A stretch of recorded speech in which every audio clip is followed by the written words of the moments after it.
Assalamualaikum warahmatullahi wabarakatuh. Alhamdulillahi rabbil alamin. Alladzi arsala rasulahu bil huda wa dinil haqq liyudhhirahu 'ala dini kulli walau karihal musyrikun walau karihal kafirun. Wassalatu wassalamu ala Rasulillah wa ala alihi wa man wala. Amma ba'du.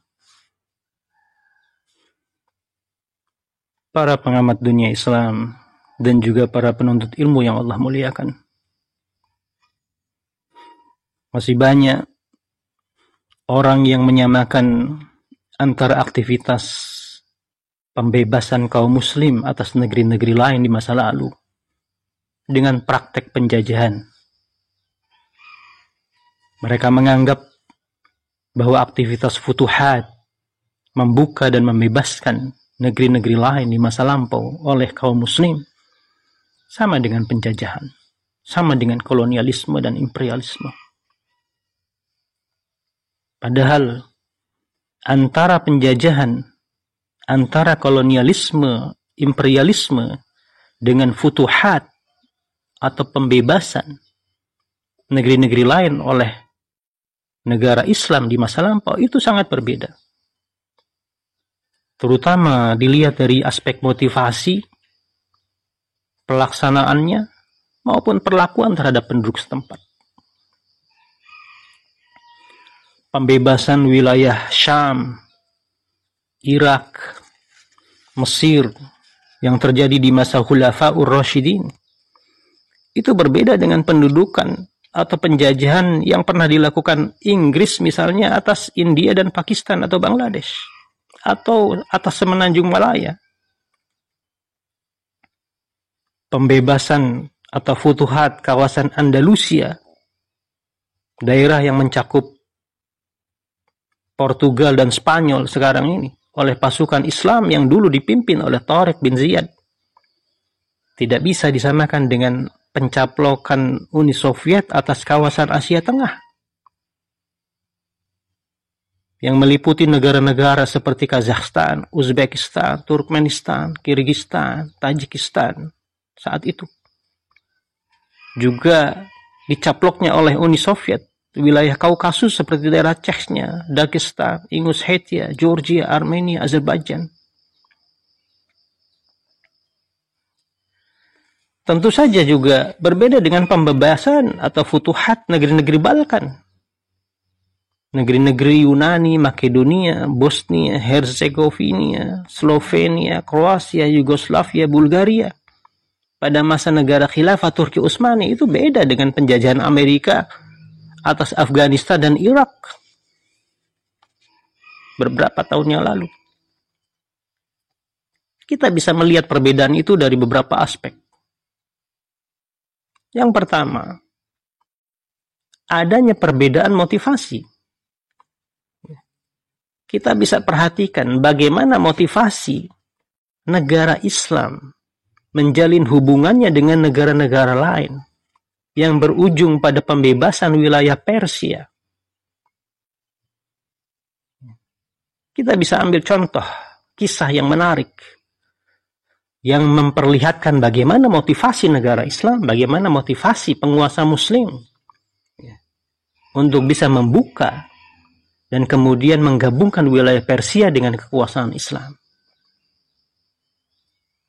Suatu ketika Sa'ad bin Abi Waqqas, panglima dan komandan pasukan kaum muslim di wilayah front timur, yaitu wilayah Persia, mengutus seseorang bernama Rib'i bin Amir untuk berhadapan atau mengunjungi, menghadap pemimpin Persia, panglimanya, komandan perangnya, yaitu Rustum.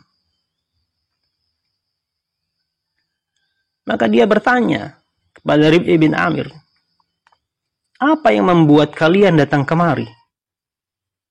Apa yang membuat kalian meninggalkan negeri kalian, wahai orang-orang Arab? Apa sebenarnya yang engkau inginkan?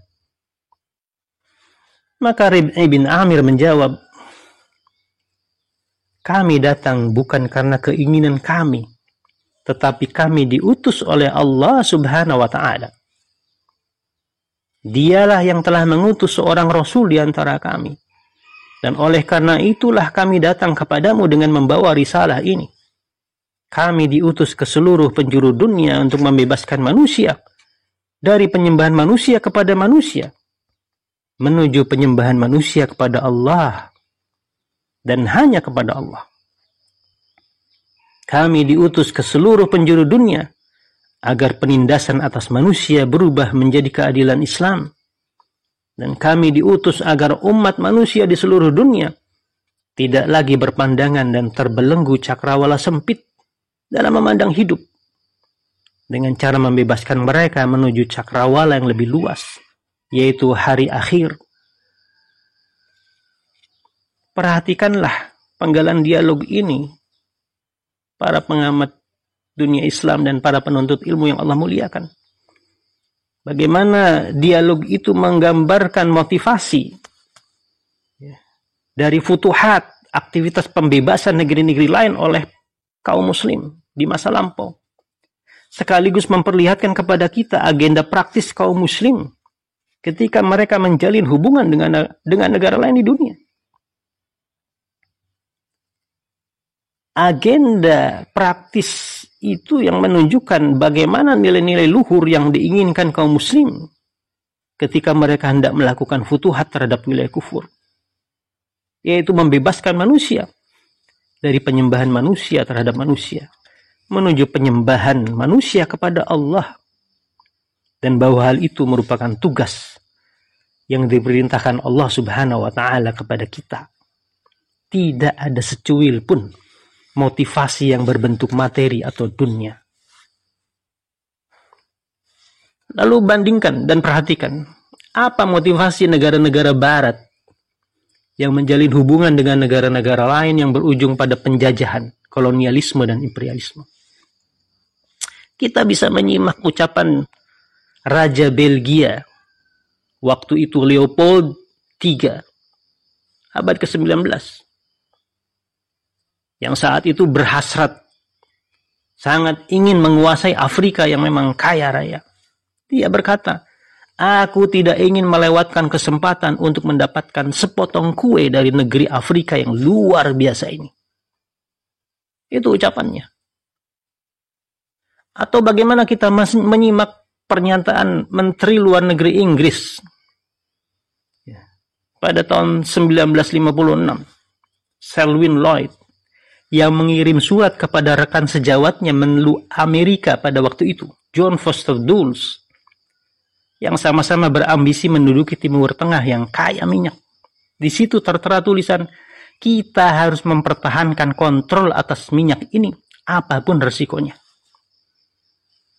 Itulah yang diucapkan oleh para penguasa Barat, baik pada masa lampau maupun pada masa sekarang. Pernyataan yang diucapkan tanpa malu-malu, yang menggambarkan bagaimana motivasi dasar yang menggerakkan kebijakan luar negeri negaranya, yang bila mana perlu akan menduduki dan menjajah wilayah yang dianggapnya sangat menguntungkan secara materi bagi negaranya. Itulah yang pernah terjadi atas invasi Amerika di Irak.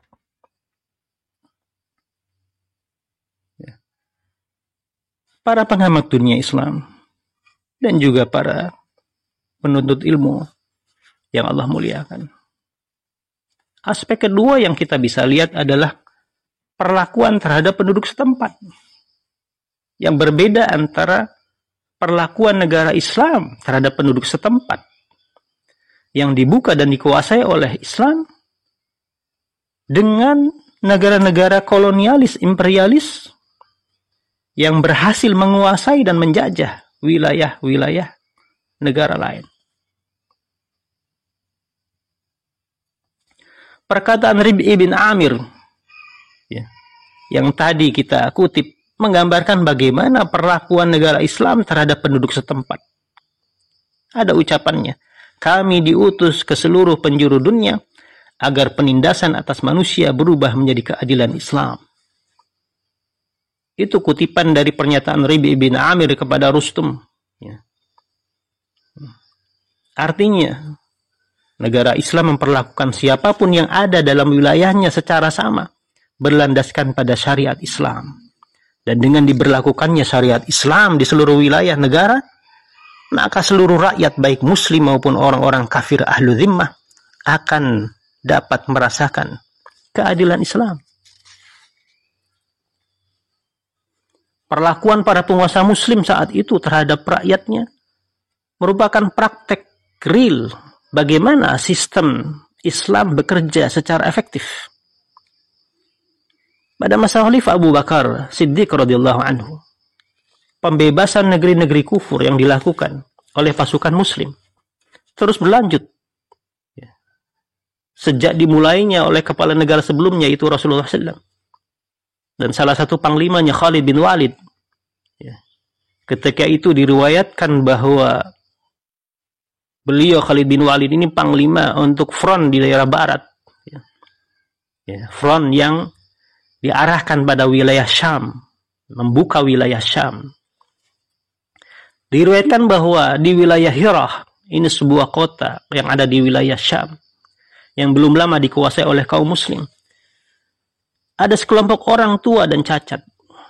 Mereka adalah warga negara Islam, tidak beragama Islam. Mereka adalah ahlu zimmah. Maka Abu Bakar Siddiq sebagai khalifah yang mendengar peristiwa ataupun kejadian itu, menyatakan bahwa dirinya tidak akan mengambil jizyah dari mereka, dari orang-orang tua dan cacat. Artinya tidak semua ahlu zimmah itu dipungut atau dimintai jizyah.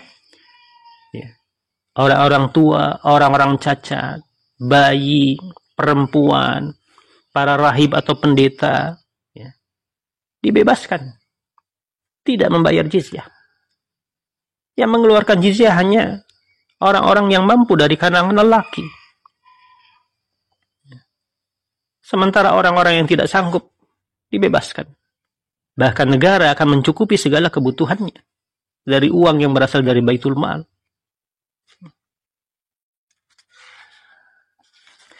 Para pengamat dunia Islam dan para penuntut ilmu yang Allah muliakan,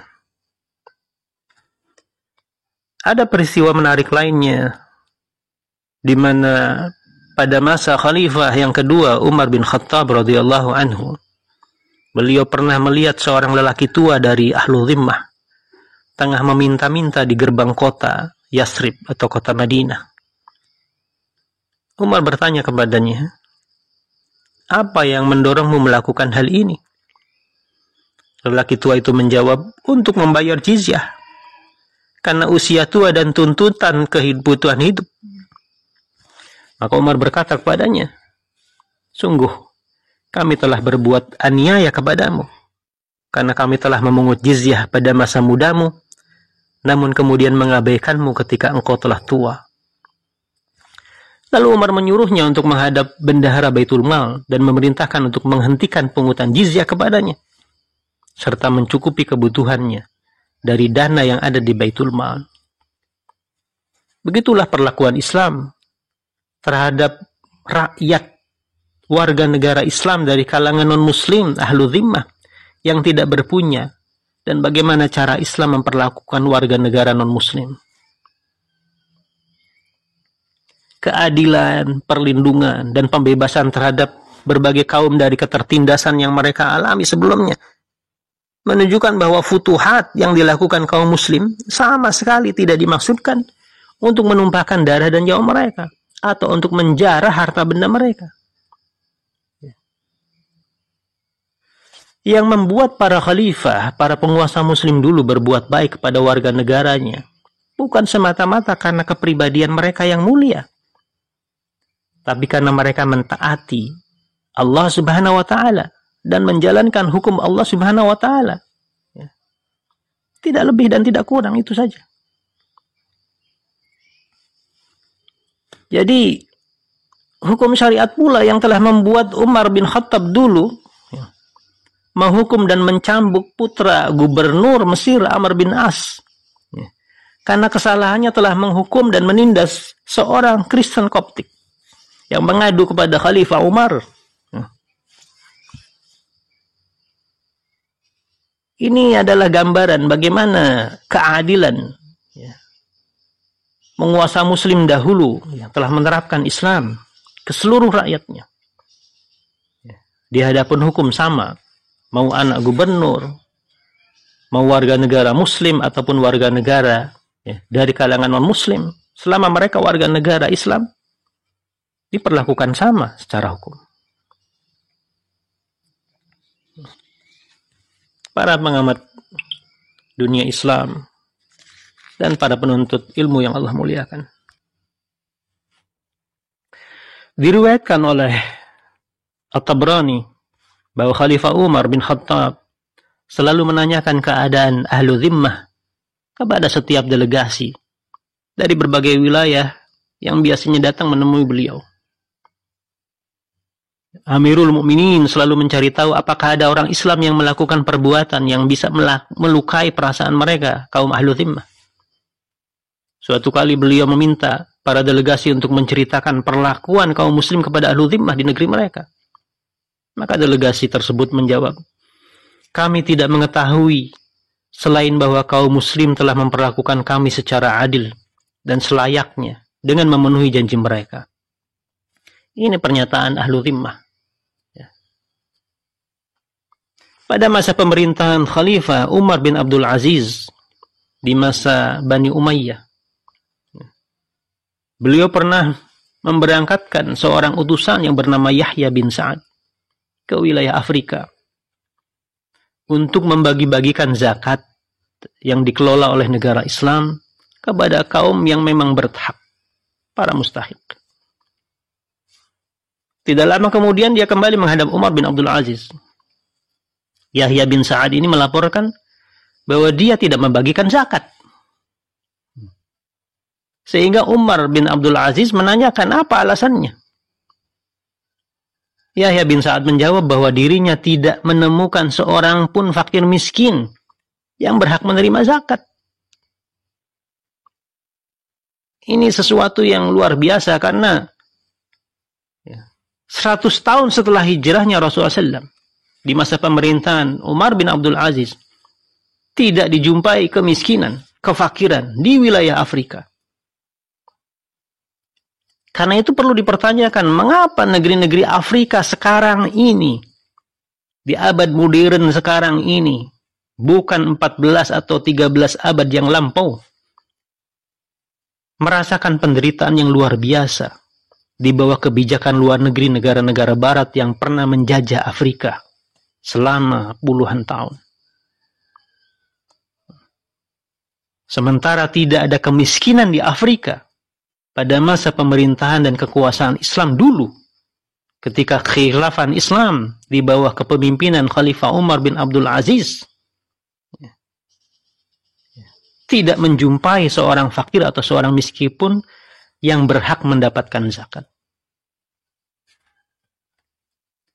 Itu saja bisa menggambarkan bagaimana sistem ekonomi, sistem keuangan negara Islam berhasil mengentaskan kemiskinan masyarakat Afrika. Ini adalah catatan sejarah. Lalu bagaimana perlakuan Barat terhadap penduduk setempat yang dijajah, dikuasai oleh mereka? Kita bisa mengutip ucapan mantan Presiden Amerika, Clinton, yang pada tahun 97, dia pernah berbicara di depan Civitas Academica, Californian University. Dia berkata, kita lahir dengan sebuah deklarasi kemerdekaan yang menyatakan bahwa kita semua diciptakan sama, dan oleh sebuah konstitusi yang menggambarkan, yang mengabadikan perbudakan. Kita berjuang dalam perang sipil yang berdarah-darah untuk menghapuskan perbudakan. Tapi kita tetap tidak punya kedudukan yang sama di hadapan hukum dalam beberapa abad setelahnya. Atas nama kebebasan, kita mengalami kemajuan sampai ke luar negeri. tetapi kita telah mengusir penduduk asli Amerika dari tanah airnya. Kita menyambut para imigran, tetapi setiap gelombang imigran yang datang itu telah merasakan pedihnya diskriminasi.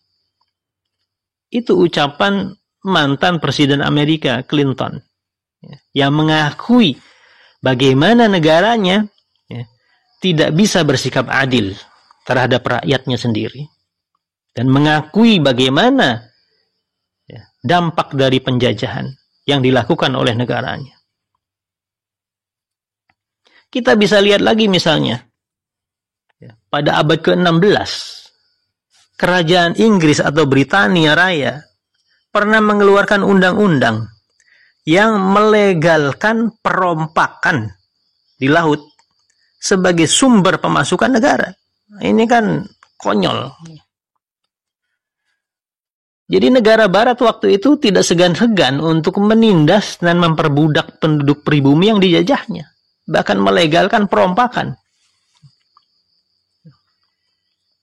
Perhatikan juga ucapan yang pernah dilontarkan oleh Menteri Kolonial Inggris, Kerajaan Inggris dulu, Lord Dartmouth.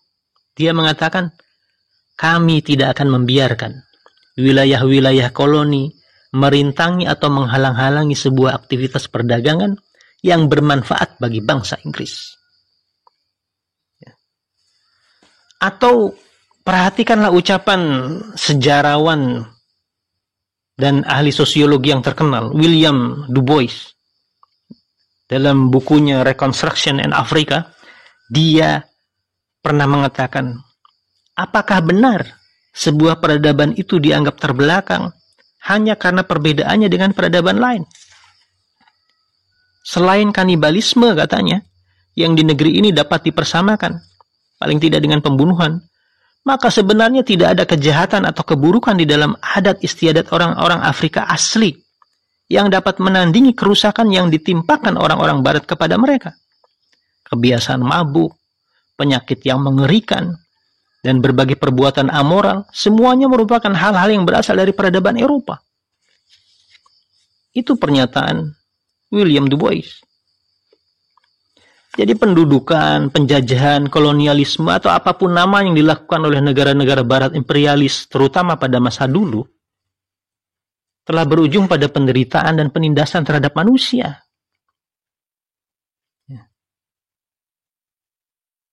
Bahkan George Bush Junior sendiri, mantan Presiden Amerika, beberapa tahun lalu pernah menyatakan, dia pernah berkata sebagai kalimat retorika, masyarakat yang bebas tidak mengintimidasi melalui penjajahan dan kekejaman. Ucapannya kan hanya bualan saja. Ya, hanya retorika saja yang menambah daftar kemunafikan Amerika atas negeri-negeri lain yang lebih lemah. Para pengamat dunia Islam dan para penuntut ilmu yang Allah muliakan. Dengan demikian, peperangan dan penaklukan yang dilakukan oleh negara-negara imperialis Eropa terutama bukan dimaksudkan untuk mencukupi kebutuhan bangsa-bangsa yang dikuasai atau memberi bantuan kepada mereka, tapi dimaksudkan untuk mengambil atau menjarah segala sumber daya mereka. Hal ini bukan semata-mata disebabkan karena para penakluk itu adalah pribadi-pribadi yang korup atau serakah, tapi karena lebih pada pemikiran-pemikiran kapitalisme yang mereka anut. Aturan-aturan dari kapitalisme inilah yang kemudian dijalankan, diterapkan sebagai sebuah sistem, konsep bagaimana mereka hidup di tengah bangsa yang mereka jajah. Karenanya penindasan dan penderitaan tetap akan terus ada, terlepas siapapun yang memimpin. Berapa kali pun terjadi suksesi kepemimpinan di negara barat, kezoliman, perbudakan, penjajahan itu selalu membayangi para penakluk barat kemanapun mereka pergi hingga saat ini. Jadi perbedaan antara bagaimana para pembebas kaum muslim dan para penakluk negara-negara kafir itu terdapat pada ideologi yang mereka anut, terdapat pada metodologi yang mereka terapkan. Mereka menjajah sementara kita membebaskan dari penyembahan manusia kepada manusia, agar mereka mendapatkan keadilan Islam dan mengembalikan martabat mereka sebagai hamba Allah yang menyembah Allah semata, bukan menyembah manusia. Para pengamat dunia Islam dan para penuntut ilmu yang Allah muliakan, kita akan mengambil banyak contoh perbedaan kontras antara futuhat Islam, pembebasan, pembukaan wilayah negeri lain oleh kaum muslim dulu, dengan kolonialisme, imperialisme atau penjajahan yang dipraktekkan oleh negara-negara barat maupun oleh negara timur semacam Uni Soviet atau Rusia. Perlakuan kaum muslim terhadap penduduk negeri yang ditaklukkan setelah aktivitas jihad yang berhasil menyingkirkan rintangan-rintangan fisik yang menghalangi dakwah, ya, merupakan sesuatu yang diabaikan oleh dunia, tidak dipandang, ya, disepelekan, ya, tidak dianggap. Ya. Setiap kali pasukan muslim datang membebaskan suatu negeri, mereka pasti akan menegakkan aturan Islam, memperlakukan warga negara non-muslim sesuai dengan aturan yang Allah tetapkan, mencukupi kebutuhan mereka, melindunginya, menjamin hak-haknya. Tujuan-tujuan jihad fisabilillah yang dilakukan oleh kaum muslim ini jelas dan fix. Dan selalu kaum muslim mengemban tujuan ini, tidak pernah menyimpang dari tujuan ini. Sebaliknya, tujuan peperangan yang dilakukan negara-negara yang berideologi kapitalisme, sekularisme, ya, tidak pernah jelas. Bahkan akan banyak ditemukan kontradiksi antara ucapan yang mereka lontarkan dengan praktek yang mereka jalankan. Pada waktu Perang Teluk beberapa dasawarsa lalu, negara-negara barat menyatakan bahwa alasan mereka mengerahkan ratusan ribu pasukan ke Irak adalah karena Kuwait waktu itu, ya, yang diserang oleh Irak di masa Saddam Hussein, itu membutuhkan pembebasan dari agresi Irak. Nyatanya setelah Kuwait terbebas, ya, lebih dari 20 tahun yang lalu, kehadiran tentara angkatan bersenjata negara barat tetap ada di Kuwait dan bisa disaksikan oleh siapa saja. Mereka mengatakan bahwa tujuan Perang Teluk adalah untuk memastikan kembalinya Pangeran Kuwait ke tampuk kepemimpinan. Ini udah hampir 1/4 abad Pangeran Kuwait sudah kembali ke tampuk kepemimpinan. Ternyata mereka masih menaruh pasukan di kawasan itu. Mereka juga pernah mengatakan bahwa sanksi yang dikenakan atas Irak di masa Saddam Hussein bukan ditujukan kepada rakyat Irak, tapi kepada Saddam Hussein. Namun nyatanya kan tiap orang dapat menyaksikan dengan jelas selama bertahun-tahun sanksi itu dikenakan atas Irak, pengaruhnya ternyata kepada rakyat Irak. Saddam Hussein tidak terpengaruh oleh sanksi yang diberlakukan oleh Amerika. Gitulah antara pernyataan yang disampaikan dengan praktek dalam politik luar negeri dan praktek militer mereka di berbagai negara lain, itu berbeda. Jadi wajar saja kalau umat manusia di dunia saat ini menganggap bahwa agenda kebijakan luar negeri negara-negara kafir barat itu tidak lebih sebagai bentuk penindasan, tipu muslihat, penuh kebohongan, rekayasa, kezaliman, penderitaan, penjajahan. Tidak lebih dari itu. Mereka biasa merahasiakan langkah-langkah untuk menyembunyikan dan membungkus tujuan busuknya dengan berbagai gaya dan sarana. Dan itu digunakan sampai sekarang. Para pengamat dunia Islam dan juga para penuntut ilmu yang Allah muliakan. Jadi kita bisa membandingkan bagaimana realitas yang terjadi ketika kaum muslim memerintah, di mana seluruh rakyat, baik muslim ataupun non-muslim, dapat menikmati hak-hak mereka. Hasilnya, mereka tidak pernah menganggap kaum muslim yang datang membebaskan negeri mereka itu sebagai penjajah. Karena mereka mendapatkan bagaimana hukum Islam itu diterapkan secara adil, termasuk pada mereka. Kebahagiaan itu pernah dirasakan oleh kaum Yahudi dulu di Spanyol, ketika mereka pernah diburu, dicari, ya, dibantai oleh orang-orang Kristen semasa periode Inkuisisi Spanyol. Mereka kemudian meminta perlindungan kepada negara Islam, kepada negara khilafah. Dan negara Islam menyambut mereka, menerima baik mereka.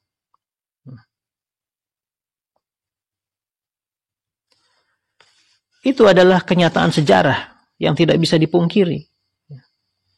Orang-orang Yahudi itu bahkan sempat mengkritik kaum muslim di Spanyol ketika mempertanyakan mengapa orang-orang Kristen dibiarkan mengganti hukum-hukum Islam di Spanyol. Para sejarawan menggambarkan dengan kisah di mana di situ ditulis, dan mereka, maksudnya orang-orang Yahudi itu, mengguncang-guncang tubuh Ibnu Abi Abdullah. Ini salah seorang penguasa terakhir di wilayah Spanyol, penguasa muslim. Sembari berteriak kepadanya, di mana negara khilafah? Wahai, di mana negara khilafah kalian?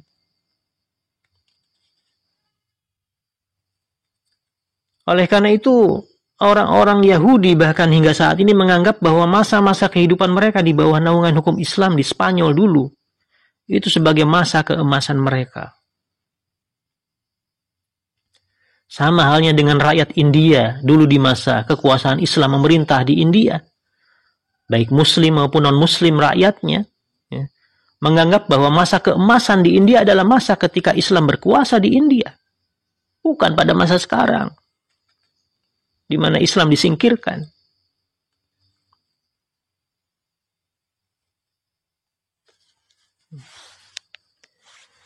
Kita juga bisa melihat bagaimana dalam kisah yang lain para ksatria perang salib terkejut dan mereka bisa kehilangan semangat ketika berperang dengan pasukan muslim karena mengetahui bahwa di bawah komando panglima muslim ternyata ada juga saudara-saudara mereka dari kalangan Kristen.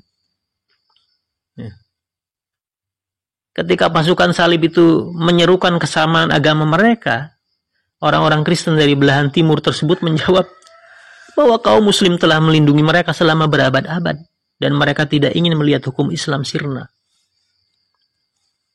Ini paradoks, tapi real. Pernah terjadi dalam sejarah Islam. Bagaimana hebatnya, ya, Islam dulu diterapkan dan membekas kepada warga negara non-muslim yang hidup dalam kekuasaan Islam. Kita melihat juga banyaknya sinagog, kuil, gereja, dan tempat-tempat ibadah lain yang ada di negeri-negeri muslim, termasuk para penganutnya yang masih eksis hingga saat ini di negeri-negeri muslim selama berabad-abad. Itu kan menunjukkan dengan jelas bahwa mereka pernah mengalami kejayaan di bawah aturan hukum Islam, di mana mereka dibiarkan hidup, beribadah dengan agamanya, mendapatkan hak, dan menimpakan kewajiban sama seperti rakyat muslim lainnya di bawah negara Islam. Kita bisa menyaksikan komunitas-komunitas dari non-muslim, tempat ibadah mereka, sejak dari Maroko di sebelah barat sampai ke wilayah Asia Tenggara, ke Merauke.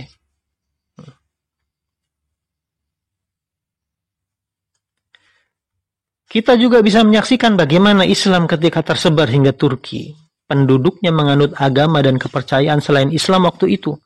Namun kemudian Islam masuk. Lalu menjadi bagian kaum muslim negeri mereka. Mereka lah para penduduk asli Turki itu yang melanjutkan penyebaran Islam sampai ke Eropa. Bahkan kepemimpinan negara khilafah beralih ke tangan mereka. Kita mengenal negara khilafah Turki Utsmani berganti. Para penguasanya bukan Bani Abbasiyah, apalagi Bani Umayyah, Turki Utsmani yang menguasai, memimpin kaum muslim selama berabad-abad. Artinya para penakluk dan orang-orang yang ditaklukkan pada akhirnya menjadi satu kesatuan, satu umat. Memeluk Islam dan bersaudara dengan Islam. Tidak ada lagi perbedaan.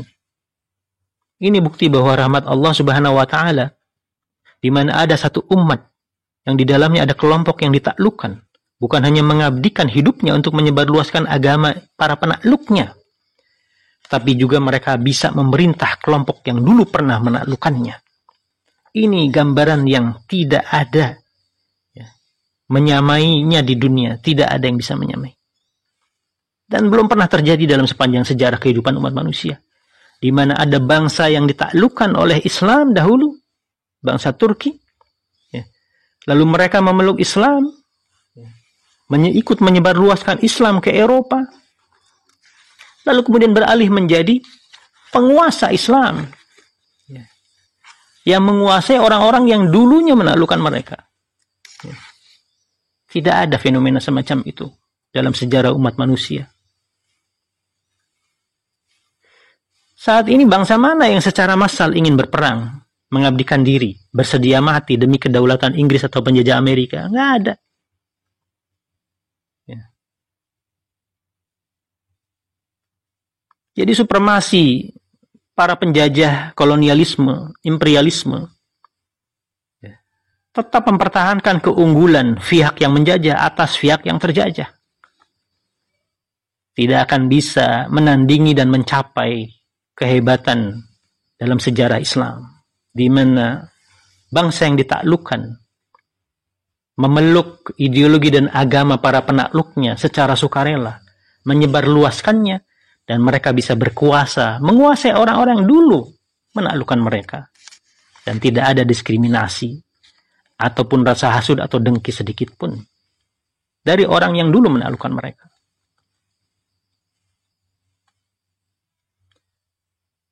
Kita juga belum pernah kan mendengar ada penduduk Afrika atau penduduk India yang menghendaki kembalinya penjajahan Inggris atas mereka.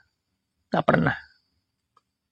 Kita tidak pernah mendengar ada penduduk Vietnam atau Filipina menghendaki kembalinya pendudukan AS atau Amerika. Nggak akan pernah. Tapi kita dalam sejarahnya pernah memiliki masa gemilang di mana para penduduk pribumi lebih suka kaum muslim yang menguasai mereka daripada orang-orang Kristen Romawi. Padahal mereka adalah orang-orang ahlu zimmah, sesama orang Kristen seagama dengan para penguasa dari kerajaan Romawi. Jadi gambaran-gambaran dalam sejarah itu memberikan kepada kita bagaimana perbedaan kontras antara penjajahan dengan futuhat. Tidak boleh ada di dalam benak kita kaum muslim bahwa aktivitas jihad fisabilillah, futuhat Islam, pembukaan wilayah negara lain dulu di masa sejarah Islam, dan kemudian bergabungnya negara-negara lain ke dalam kekuasaan Islam, itu disamakan dengan aktivitas penjajahan. Jika masih ada saudara-saudara kita yang menganggap sama dengan aktivitas penjajahan, maka berarti dia, mata dan hatinya telah tertutupi oleh ideologi selain Islam, oleh perkataan para sejarawan yang tidak mengerti sejarah dan tidak mendalami sejarah dengan sebenarnya. Subhanakallahumma wa bihamdika asyhadu an la ilaha illa anta astaghfiruka wa atubu ilaik. Assalamualaikum warahmatullahi wabarakatuh.